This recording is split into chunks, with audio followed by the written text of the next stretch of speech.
Bismillahirrahmanirrahim. Today we discuss about damped harmonic motion. When an oscillator oscillates in a resistive medium, then its motion is opposed by the resistive medium.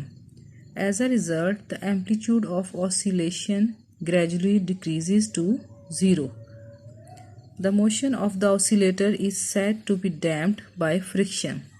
Such an oscillator is called damped harmonic oscillator, and the motion of the oscillator is called damped harmonic motion.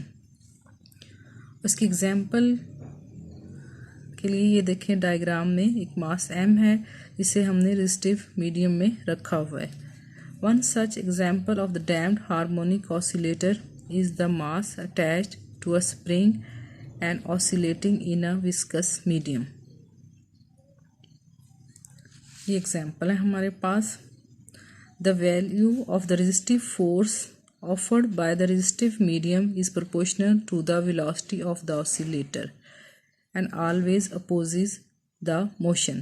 जैसे drag force हमारे पास velocity के proportional होती है, इसी तरह से ये जो रेजिस्टिव फोर्स है ये भी वेलोसिटी के प्रोपोर्शनल है और ये बॉडी की मोशन को अपोज करेगी. Then we can right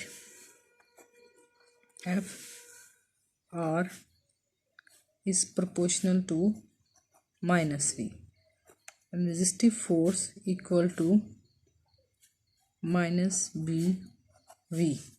We can write FR equal to minus B dx over dt.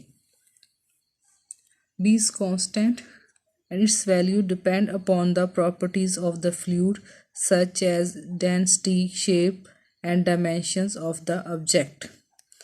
And we know that the restoring force acting on the oscillator F equal to minus kx. ये हमारे पास restoring force है और ये हमारे पास resistive force है. Then the net force acting on the oscillator F net हमारे पास किसके इक्वल होगी कि ये जो हमारे पास रेजिस्टिव फोर्स है प्लस रिस्टोरिंग फोर्स दोनों के सम के इक्वल होगी. तो F equal to minus K X plus minus B D x over D T. ये हमारे पास रेजिस्टिव फोर्स है और ये रिस्टोरिंग फोर्स है. रेजिस्टिव फोर्स ये है और ये रिस्टोरिंग फोर्स है.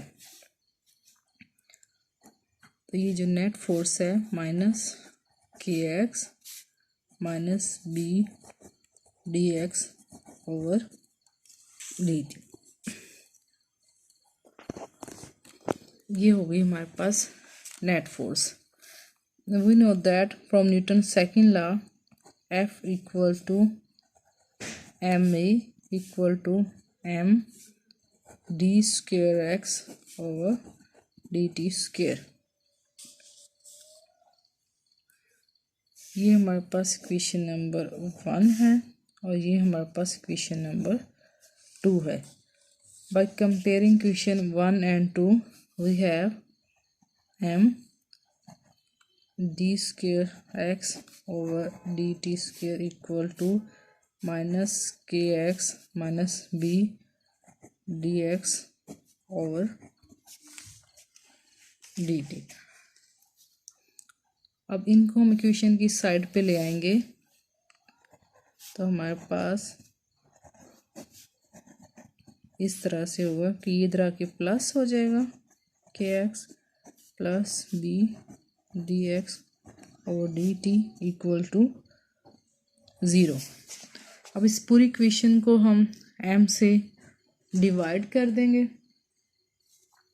तो डिवाइड करने के बाद हमारे पास जो इक्वेशन बनेगी d square x over D t square plus k by m x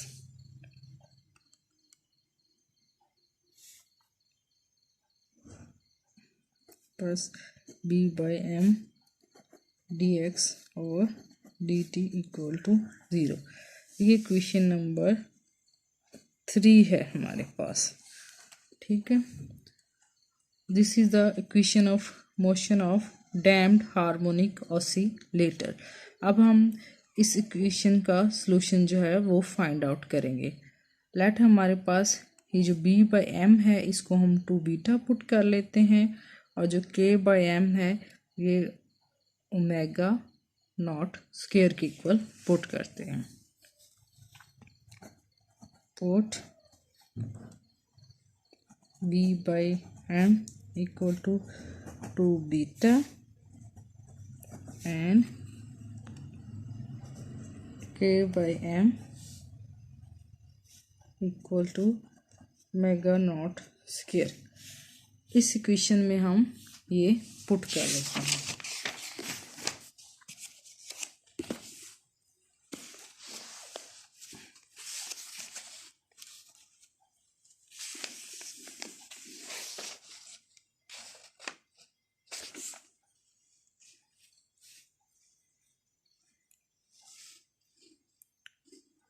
D square X और डी टी स्क्वायर, तो इसको हम पहले लिख लेते हैं plus 2 beta D x over D T plus omega naught square X equal to 0। ये equation number 4। ये हमारे पास आ गई इक्वेशन नंबर 4। हम सपोज कर लेते हैं कि ये जो क्वेश्चन नंबर 4 है हमारे पास, इसका सलूशन हमारे पास है